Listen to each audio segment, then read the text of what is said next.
Have you ever wondered what it's like to drive around a racing circuit in Scotland? Or have you ever thought about the job process and what it's like to apply and get interviews for a new job? Have you ever thought about what it's like to receive some interesting news from a close friend? Or have you ever thought about what it's like to set up and run an Amazon FBA account? Or is your current thoughts regarding the property market? Actually, me and Jamie talk about it in this episode, so we hope you enjoy. Yeah, my week's been pretty standard. Start of the week was actually saying that start of the week I went home for a bit and got a driving experience at Knockhill, the only race circuit in Scotland, where I got a shot of driving a Lamborghini Performante Gallardo. Pretty I cool. got a shot of driving a Ferrari 458 Spider, and Did then I got you did you obviously I think you had one car, right? And then you yeah went and upgraded two cars because you're yeah like, I need to drive more. yeah. Fair enough. And you had the Lamborghini first, or was it kind of like you show up and you book which one? So you just stand in a queue, and it's like so I went for the Lambo first, Okay. So it's and almost like tickets. You basically like, I want to choose a car. yeah. You can stand in any queue basically. Pretty much, you pay for what Right. the car is. So, like, I chose like you still choose your cars before. You don't just turn up and like, okay, I've got a ticket. Here's one. Okay. You choose. You still have to choose what cars because some of the cars are more expensive than others to use and go into and stuff. So, uh, How was it? so yeah, Lamborghini, brilliant fun, absolutely hammering it around the track. I Um, can't believe you get to go around the whole track. That's yeah, so good. Jenny, I it's was speaking to people here going like, yeah, he's going to be doing the straight and then kind of turning around, like almost just a little cone thing, or maybe yeah, like a slalom on the straight. But the no, whole track, that's full pretty cool. full track, and it was actually so much fun. First time ever driving Knockhill, which is cool to say now that like, I've actually been around it and driven Oh, it. yeah, it's cool. But yeah, hitting 120 miles an hour in a Lamborghini Performante in a straight, and then Did it feel like that fast? it felt faster than that, and it's the acceleration because the Lamborghini was like it's quite mechanical. So every time you're changing gears, like boom, boom, boom, Okay. and the guy's like, he's telling you to change it at 4,000. I'm trying to hold on to every gear, like no, I'm holding on to it. So yeah, that was fun. And then the Cool. Ferrari was just finesse. Ferrari's just everything was about it was just a bit more like twitchier and everything like that. It's just a bit So of you noticed the fun. difference? Yeah, 100%. Lamborghini was just a Wow. bit of a bit of a you could tell it's kind of like a heavy, clunky car, but Hmm. also I think it's a bit of an older car as well compared to the 458. The 458s I think is a little bit newer. Yeah. Um, so I it's, yeah, remember I remember doing it at Ingleston in Edinburgh at the airport. And I think obviously the cars are used a lot. I yeah, almost like whenever getting into cars, I'm going to be like, oh, it's not as nice as what I thought it was going to be, or as finessed as what I thought it was going to be. I think that's yeah, just literally what these cars are. They are, yeah. sports It's still cars just a in car at the end supermarket. of the It's day. not Do you know what I like, mean? yeah, which But is, yeah, yeah. the best thing Y- about it, so like the thing I took from it was like at the end of the Ferrari run, I pulled into the guys like so I did 4 laps of each car, pulled into the pits and come into the pits, and the guy didn't have to say much to me. Obviously, they're talking you around the whole track. So like you get around the track, it's like okay, start slowing down here, make sure you're braking, like turning now. But I came to like the third and fourth lap, he didn't really say much to me. Kind of knew that I was doing okay. Okay. Um, Good he came sign. into the pits and he was like, "So Jamie, have you driven before at Knockhill?" I was like, "Nope." He says, "Have you driven these sort of cars before, like Ferrari, any sort of sports cars?" I was like, Mm. "Nope." He says, "What do you drive yourself?" I says, "Oh, a 2010 Ford Focus 1.6." And he goes, "Well, bloody hell, you can drive, can't you?" And I was like, "What do you mean?" He goes, "Well, your lap times there were probably up there with the best of today, especially in the Ferrari. Um, Wow. you That's were good. just on the ball. You knew exactly when to turn, holding off the brake, holding on the accelerator at the right time. You even Is went." that? I but that, maybe just did you just drive the cars as you drive your Focus? Because that's how you drive, don't you? Well, it's one of the corners. The guy's going like, "Okay, off the accelerator," and you're supposed to be off the accelerator all the way around. I Mm. was slowly putting it on as he went round. He goes, "You kept it down, didn't you?" And I went, "Yep." Was he um, quite? They must be like quite nervous because anybody goes can book these things. So it's kind of like he's got to yeah, judge the person yeah. based on how they are, and they see a young 21-year-old. You're 21, right? Yeah. 22 now. No, 22. Jesus. 22 getting into the car going like, yeah, this guy's could maybe crash his car quite easily. So Yeah. yeah, that's credit to you. Yeah, no, I was quite impressed with myself. I thought this is fun. And then to finish it off the day, there's the aerial atoms, which you just get a joyride in. Okay, I ended up spending £30 extra so me and Rebecca could go into like a head to head race because there was two of them. nice. And the guys go around the track, absolutely hammering the aerial atoms, going round the corners like sideways and stuff. Wow. And then they put it up like so on the straight. Me and Rebecca go next to each other, and you're like looking over, and I'm like, "Oh, Rebecca!" You just see Rebecca going. Yeah, because you can Honestly, see right into those cars, can't you? yeah, they things are like first time being in one of them, different ball game, completely Really? different. You think Is like it? I was doing like 1 minute 16, 1 minute 24. Dad, the two lap times Dad did counting for me. These things must be doing sub minutes. That Wow, honestly like nuts, rapid. rapid. They're going the way they go around the Are corners and stuff. they are they loud? Because Oh, on the videos and pretty stuff loud. online, you're like, yeah, they seem loud. Yeah, they are pretty loud. Right, that's cool. Um, That's cool to see though, because it's yeah. not something a car that you would see normally. Yep. You might see a Ferrari on the road, but Yeah, it an was air cool. atom.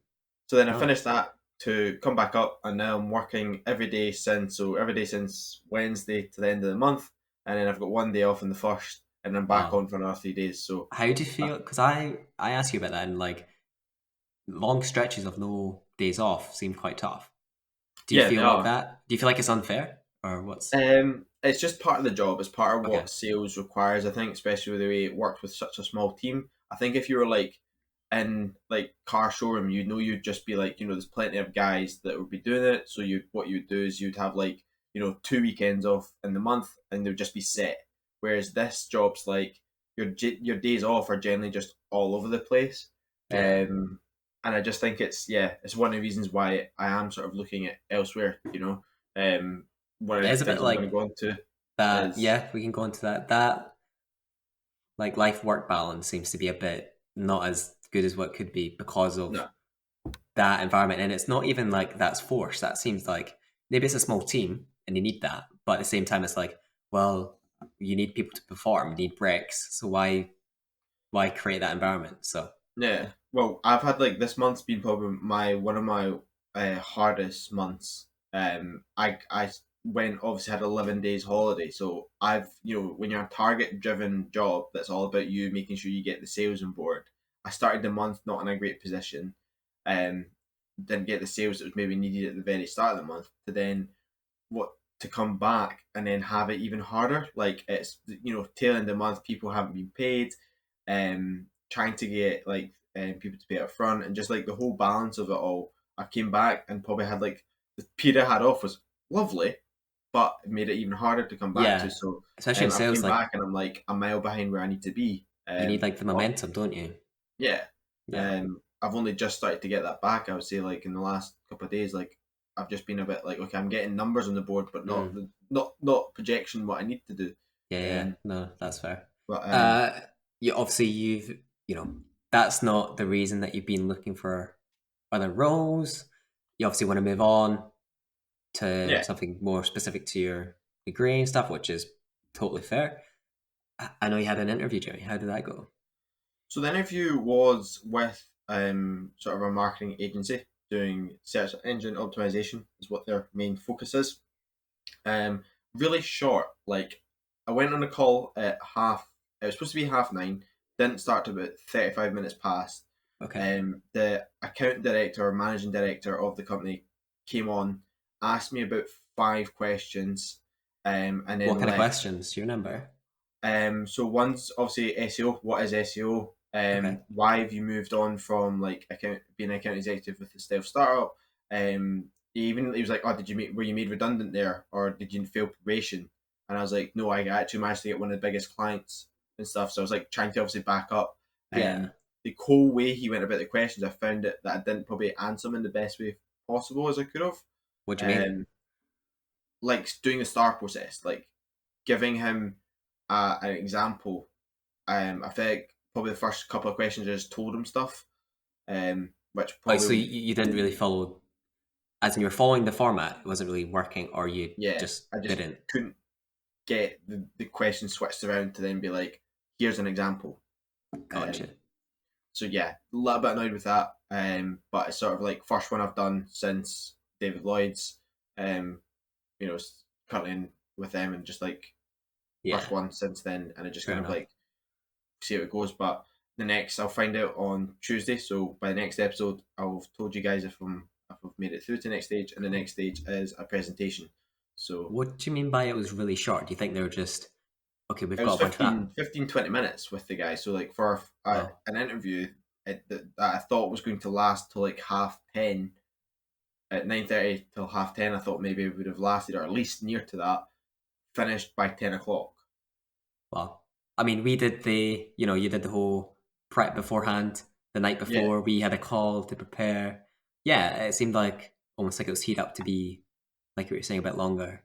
Did you manage to ask the questions at the end, or was it kind of like yeah. stuck to time? So exactly like how you had said to me, Gary, I basically hadn't actually done. You know, you said like, oh, they might not question it like, oh, to ask a question. He did exactly that. He didn't Really? actually go. He didn't go, Jamie. So have you got any questions? Didn't say that. He just went, this is what will be the next stage. Blah blah blah. And I went, if you don't mind, mate, is it okay if I ask a question?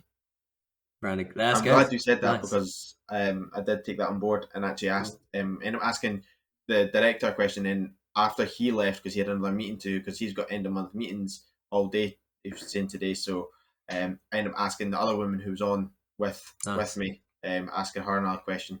Do you think Because that came across quite well for them, or were they yeah, kind I of like, oh, think what's going so. on? But I end up asking the question about the 6 months. So I said, where do you predict me in 6 months? And he kind of fired it back at me saying, I think he thinks that I was linking the kind of sales aspect, like, oh, where do I expect you to be hitting targets? I expect you to be doing this. No, I was trying to obviously say 6 months, like, do you expect me to be progression? Where do you, self management, like that sort of like, Hmm. where did he see me in 6 months? I want him Okay. to picture me in the So job, but what I think he kind of looked at it as like, oh, this person's all thinking about figures. got you? And So maybe I it's don't know if I like got my self across in the best way. got you, but at the same time, it's a fact-finding mission for you as well. Yeah, It sounds like the kind of role or the job that they're looking for is very target-driven. Obviously, being kind of with a sales element, or pretty yeah, much sales within the agency. It seems like okay, it's a graduate entry role to a SEO marketing agency, but it's an account executive role where yeah, they are going to be like, you've been account executive before, where it's very much, what's the targets this week? What are clients doing? It's not really marketing. That makes sense. It might be yeah. obviously you're in the marketing agency, but you're pretty much just sales again, which that's me thinking of that from what your his answer to that question is. So if that's from a director, that's just going to get fed down, and it's almost like, is that what you really want to do? Again, another which seems like exactly what you're doing right now, but within Yeah. a marketing agency, and it's So like, I think you're I don't know. missing. I think you're a bit missing the picture of what the job entails. Okay, maybe I I am. think your aspect of you're looking at it like I'm going into this because either that or I'm getting it wrong. Because from my understanding of this job, yes, it's going to be a little bit of obviously selling the product and selling the services what we have to offer, but it's more to that as well because I will actually be doing SEO stuff. I'm going to get to the guys like you first couple of weeks. You go away and do training for understanding Google Analytics. They've got their own one called Bright Metric stuff, and you have to understand all that side of things. And then you also help with the campaigns and stuff, and you liaise with like the design team. So if someone's doing a campaign for someone and I get sent it to for one of my clients and I go, this is not what the client's looking for, or I think it's bad, or there's a spelling mistake, or something's wrong. Yeah, I'm the one that's in charge of then going back to them and going, here, you just need to do this. It has to be done within an hour. This client needs this tonight. yeah. It's just a Um, bit it's a bit more from management, I yeah, think, than yeah. You're kind of selling role. to, The selling role is going to come in aspect of when I speak to the clients is trying to get them to either spend more money with us so that they're like, yeah, oh, well, actually, the next package up for you would be this. yeah. To me, it's a lot. Well, when I first kind of job at uni was in a marketing agency, and it is it's my experience of it, especially account executive role, is a bit like you're moving paper around. Somebody give you never really actively do you do some of the work, and you do Yeah, sort of like the like reports is quite a big bit of the job, and feeding information to clients because you're the point of contact for clients. But you would, it was never like, here's like the results of the market. There'll be an SEO person dedicated to Yeah. organizing that, pass it on to you to pass to the client. The client comes back with questions. You go and speak to the SEO person who specializes in it. You feed that back. You write up the report and pass it to the. Yeah. So it's a good inroad to like the industry, and it obviously would be a good experience. But it's I just think. it's something to consider. Is what I'm trying to Yeah, get at. Maybe definitely. it's maybe not But it's the thing all. is, it's a stepping stone. That's the biggest thing. It's the title and the role within a company that will give me the next available step. Whereas trying to go from what I'm doing now to just a normal, Yeah, marketing executive, non-graduate role, it's hard because all of them expect a certain amount of experience within marketing already, and yeah. I've not got that yet. That's So it's like this is like that's I very look at true. this job as like a perfect example of my using what I've learned already and the Yeah, skills I've got to then develop into another area where then I yeah, can go from that job, maybe a couple of years down the line, hopefully learn a lot from them, and then move into a role that's more suitable. yeah, yeah. Of Um, course. I would just obviously be from past experiences. If you do get obviously if you get through to the next stage and say you do get an offer, it's like it's the very first job you've looked at post uni, kind of like actually taking time to consider what other roles there are. It's past experiences just not maybe jump at the first thing that comes past your way because oh no, sometimes sometimes it might not be right for you. I'm But definitely I'm not. just it sounds it's good experience as well what you've done so Yeah, far. completely. Cool. Um, Uh, I wanted to bring up a bit about the last weekend. okay. So I was asked to go to Newcastle to play Oh yeah, golf with uh, friends down there, James, old uni friend, and it was kind of like a last minute thing at the start of the week. I thought, can't be bored with this. Maybe I want to, maybe I don't.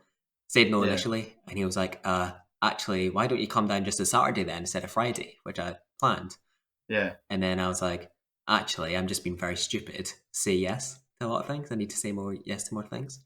yeah, And then went down on the Friday, and then he was like, busy chatting away. And then he gave me a scratch card based on yeah. saying he basically worded it in a way that the company he works for, Greg's, were handing out scratch cards.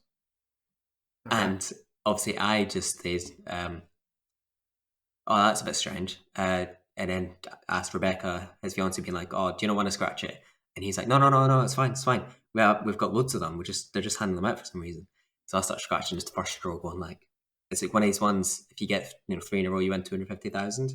I was like, Yeah, scratch the first row, that there's nothing. I was like, oh, got it here. And I scratched the second row, and obviously James, Rebecca had watched me. I'm like, start scratching the second. We're like, nah, nah, nah. Oh, nah, I haven't won anything. And then the last row, I'm like scratching just the middle bit, and I was like, it's writing. I was like, that's so weird. You never see writing in these. And then I was like reading a bit to a second glance. I was like, oh, and then it came to some realization that it's actually just it said like best man, and it was almost like when you read something, you kind of do a second take. And I was like, oh, geez, woo, best man, woo! there you go. So Go on, Gregor, go on. yes, I've been honored to be a friend's best man for my wedding next year, which I'm over the moon about. And maybe it didn't show when I first got it because I was like gobsmacked and I didn't expect it. But yeah, I'm pretty honored, and obviously a big responsibility as well. So yeah, I need to put some work into that. But it's all very exciting, and yeah, looking forward to I guess a stag do, which should come up, and organising that, and then obviously on the day responsibilities, making sure James gets there on time and is in a good frame of mind to get married. So that'll be interesting. And there's other groomsmen who's got another three, Lewis and Okay. Jacob. So Is sorry, this not the two, ones Lewis you've and been Jacob. doing? So it'll be three in total. Okay, so it's three best Playing man. golf with. Yeah, yeah. Well, yeah, groomsmen. Yeah. So basically, that's who I'm going to be playing golf with. Okay, so Um, are you okay? The ones you've been playing golf with, and you know a lot of as well. yeah, Yeah. yeah. Okay. Cool. Perfect. That's good. And Well, then the that's rest it. of the weekend was golf, which was really good in Newcastle. Two courses I never played before. Had an Indian.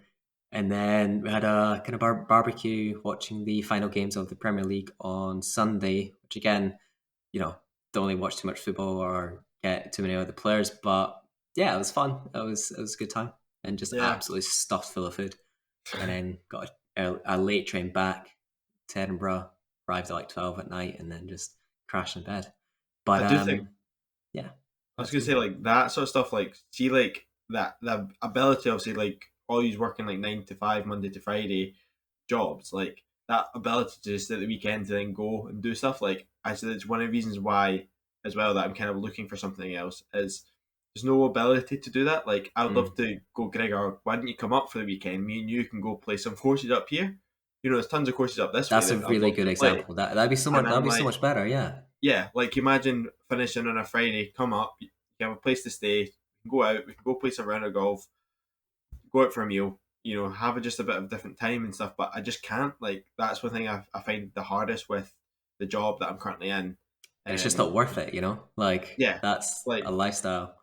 Yeah. yeah, there's not much enjoyment when you're doing that sort of stuff. So um, So I guess, seems like we've had another kind of good week. We want to talk a bit and focus a bit more on our podcast around our business idea that we're running, the challenge as brothers, but we also have our side projects going on as well, which I want to discuss.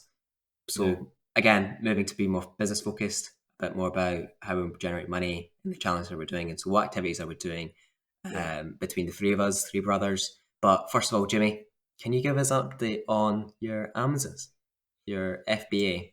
Yeah, so I've actually got a bit of like sad news on that aspect, to be honest. I've decided to actually kind of close it down. So I think I've lost. It's either I've lost interest in it, but I've spent a little bit of money on it trying to get it set up. I then did a advertising campaign on it, which nothing came from, which cost me now like £20. So I'm Okay, currently, I think I'm all in so far like £60 in to what I've including spent so far. products. No, no, that's not even including the products. Okay, Okay, so okay, £60 into it, and then products. I think I'm about okay. £110 in product. Okay, and at that point I was like, okay, I've spent more money than I will make, and I was thinking, okay, well, so say I sell these products, or this product's clearly not maybe the right timing. I'm just at the wrong market at the moment, and it was maybe one of these one that was going to sell maybe one a month over the next couple of months. I was like, I can't afford to spend another £30 next month to try and sell this product to then only sell one and make like £10 off of it. It just Yeah. doesn't make sense. So what are you So doing? I thought that my thought process was like, okay, it's not closed yet, so I thought that there's two options. I can either go and try and find more products, Hmm. find something that's more suitable, find a wholesaler, bulk buy like 200, and then just send it to Amazon and get it sold that way. Um, I just thinking the like perfect example is like with work, doing these awkward shifts. Like I finished tonight at 7 o'clock. Time I got back 7:30, got something to eat 8 o'clock. I'm not really doing much. Sort of after that, started to like clean golf clubs to get sold and things. So started doing other stuff. But I really was just like, what? Going to spend too much money and probably I'm not got enough time to do this at the moment. I think I'd like to maybe come So back. are they, you say you've closed it down, but are they still listed on Amazon?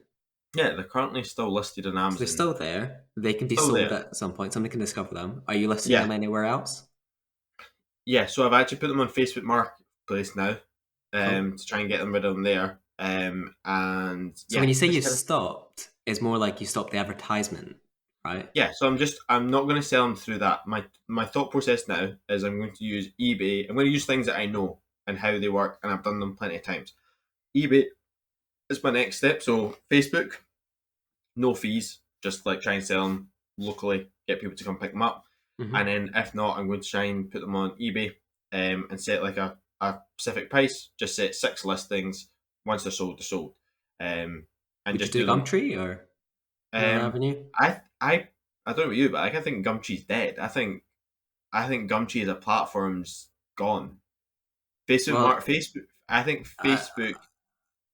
I would Gumtree's agree still with you. there. I'm more on Facebook Marketplace, just browsing, than Gumtree. When was the But last time you went on it? probably this week at some point. What, Gumtree? Yeah. What were you looking for? But I think that's besides the point. It's like it's another avenue that's free to True. list. And if you just get if you, like how long does it take to list it up? 5 minutes. Yeah, So true. like what's the hassle? If it's Yeah. dead, it's dead, but it's a business. People are on it and you might find a So, customer. So why yeah, not? true. That's very true. So the next thing as well is obviously the golf clubs I was selling. Sadly, I actually had a package. I bought a set of Wilson CB irons, Hmm. um, £300, great value. They're worth, I thought, and what they were selling on eBay for like between 400 to 450. Um, spent £5-6 on advertising it to get more listings to get more people to see it. I got to like yesterday morning and I got a notification to my phone going, "Your product has been relisted." I was like, "Oh, well, that's not what's sold then." So, Oh, because I set a specific price it has to sell for. Um, before date. yeah, Oh, before like so like it was under it hit 310, which was not bad, but I would have lost money at that price. yeah. So I'm like, I'm not doing that. I'm going to hold on to them. I know what they're worth. Okay. Um, so my thought process is so I basically stuck them back up. They'll go up again this time. If they don't sell in there, I'll just try and sell them through like Facebook Marketplace or something. I might make a wee loss. I think it's due to the brand. I generally just think people aren't looking at Wilson clubs, and this is Yeah. probably something that it's probably been a pitfall of what I thought of did. Because I just saw the Wilson's top end ones, but Hmm. they're still Wilson, and people look at Wilson as this lower class, lower brand. It's like the cheap man's clubs Yeah. to golf. So I think that's been the issue. And then I've got my Okay. other set here, which I took home trying to convince Dad to buy when I was down for the golf. Dad's like, "Oh, let's go out." Literally came through with one club. Literally drove in the driveway. Thought, "Fuck it, I'll get one club out." Went through to Dad. I went, look at this club." Dad was like ready to buy them, not even try them. Just like, "Why is that quite nice? I like that." And then we went out to the golf course on the Tuesday. Or was Yeah. it no? The Monday night we went out to the golf course and he couldn't hit them. Really? Yeah, he couldn't hit them. Oh, And I wonder what the difference is. And Dad's clubs are regular, and these ones were right. stiff. They're Okay. pretty much like identical shafts, same weight, everything, stiff and Just regular. right. Dad's not got the swing for a stiff shaft. It Gotcha. has to have a regular. So, Gotcha. um, that was quite interesting. Interesting. That was quite funny. Interesting. So yeah, I've got them to clean because Dad fucking chopped them. I can um, imagine. so yeah, they'll Cool. they'll still. I'm not worried about them selling. They'll be fine. I maybe not make as Nice. much money, but my thought process: do the opposite about Facebook Marketplace, Hmm. eBay next because Facebook's free. Do all the free platforms first, then try and sell it through eBay because Cool. I've already spent £22 on trying to sell the other clubs. Oh wait, why £22? Fees, Oh, fees. Wait, you get charged on eBay just for listing it? yes, Really? I yeah, thought it's when you sold it. Bloody no, hell. they're £22? yeah, That's blown my mind. That's how they're yeah. making all this money. People Oh, are not yeah. selling I'm stuff. thinking, I'm thinking about it. I'm like, they must rake in. That's one, and they get listing. Like, imagine they Yeah, must get a listing every minute of the day. that's. Every minute of the day, there's probably at I least had no one listing idea. going up. Wow. Nuts. To be I fair, thought, like it makes sense from a business point of view, but from a user's point of view, selling one off the item, you're like, that's ridiculous. yeah. So when it automatically relists, does that charge you again, or is it just No. I see? Well, that's all So right. that's what I Well, was like. it's just I was like, if it unlimited. relisted, I got charged again. I'd be like, Yeah, yeah, yeah, totally. Um, so yeah, Good, that's for me. That's for me. That's what I've been up to. good. I've been doing that. What have you done for yourself, Gregor? And then we'll go on to obviously realize it's obviously 30 minutes in. Hope you guys are still listening and enjoying us. But Well, 30 what? minutes in, obviously, we'll be editing, so it might be a bit less. Okay. We'll see. But yeah, what have you been doing for yourself? And then obviously let us know what Callum said. I was unfortunately working and wasn't able to be on that Mm, call. yeah, no problem. So again, not too much focus regarding a another side hustle venture idea, but for me, what I've been focusing on is I really wanted to understand where my money's going in the past 3 months. So actually, as sad as I am, built out on a spreadsheet. I basically Google Sheets, which I think is amazing. It's there's I don't have Microsoft Office, I don't have Excel and stuff, so I use the Google Suites, which is free, and I've Google got Suites. Google the Google Suite of Shit. sheets. Google, uh, Gregor, I'll use that Google Suites as well, please. Google Suite sheet. Google Sheet. Yes, but there's Google have a suite of apps that you use, right? Yeah, I know what you mean. It sounded like you went. To be fair, it does. Anyway, and I've basically got I've got a sheet on there which is basically dedicated to personal finances, and I'm using it to track how much money I have for investing across the stock market, property, and other aspects of my life. And I want to find out how much I've been spending in the last 3 months based on golf, holidays, food, haircuts. I just kind of broke it like those two small categories, and I was just quite interested to see like where it is going, which is quite a good realization for me. And then obviously, basically, booking a holiday this week. I thought this week was boring, but I booked a holiday to Porto in Portugal on Thursday, to go with Iona, girlfriend.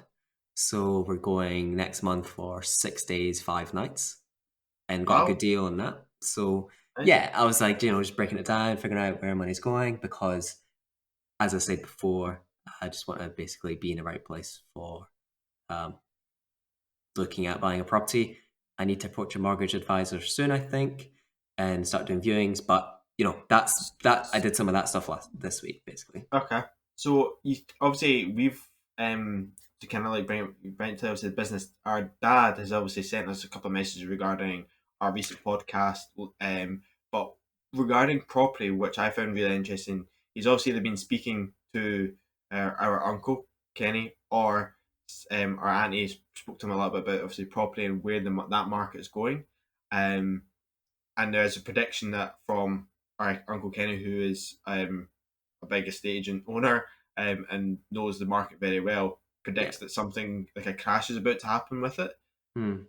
Are you still like, have you taken that thought on, or have you? Because for Well, it's myself, I'm like, thinking, yeah, I could think you could take that information and think about it for what it's worth. Back post COVID, I'm pretty sure Kenny, our uncle, was saying that there's going to be a crash, and then there was a property boom because of the lockdown opening up and people yeah, buying more properties. So you can take it for what it's worth. The other aspect as well is it depends on where you're buying. So yeah, there's true, definitely property bubbles across the UK. Edinburgh is very much wouldn't be as affected as a crash as any other big city because of where it's located.